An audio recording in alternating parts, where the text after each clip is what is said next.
തറാവീഹിൻ്റെ സമയം എവിടം വരെയുണ്ട്? ഏറ്റവും നല്ലത് എപ്പോൾ നമസ്കരിക്കലാണ്? തറാവീഹിൻ്റെ സമയം നമ്മൾ ഇപ്പോൾ നിസ്കരിച്ചുകൊണ്ടിരിക്കുന്ന സമയം തന്നെയാണ് ഏറ്റവും നല്ല സമയം.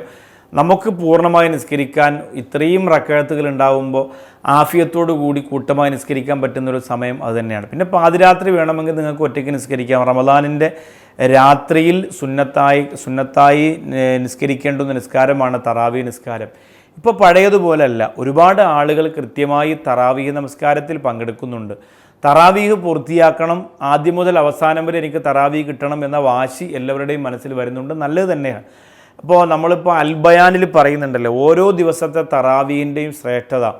ഉമ്മ പ്രസവിച്ച കുഞ്ഞിനെ പോലെ ഹൃദയം പരിശുദ്ധമാകുന്നു, 14-ാം രാവിൻ്റെ ചന്ദ്രനെ പോലെ മരിക്കുമ്പോൾ മുഖം പ്രകാശിക്കുന്നു, പരലോകത്ത് ഉന്നതമായ വിജയശ്രീ ലാളിതരുടെ കൂട്ടത്തിൽ യാത്രയാകാൻ നിനക്ക് സാധിക്കുന്നു. ഓരോ ദിവസത്തെ ഇന്നത്തെ തറാവീഹ് നിസ്കരിച്ചാൽ, 11-ൻ്റെ തറാവീഹ് നിസ്കരിച്ചാൽ, 12-ൻ്റെ തറാവീഹ് നിസ്കരിച്ചാൽ, അങ്ങനെ ഓരോ ദിവസത്തെ തറാവീഹും നിസ്കരിച്ച് കഴിയുമ്പോൾ കിട്ടുന്ന ശ്രേഷ്ഠതകളുടെ ഒരു വലിയ സമാഹാരമാണ് നാം പഠിച്ചുകൊണ്ടിരിക്കുന്നത്. അതുകൊണ്ട് ഇൻഷാ അല്ലാഹ് പൂർണ്ണമായും തറാവീഹ് പൂർത്തീകരിച്ച് നിസ്കരിക്കാൻ വേണ്ടി ശ്രദ്ധിക്കുക. അള്ളാഹു തൗഫീക്ക് തരട്ടെ.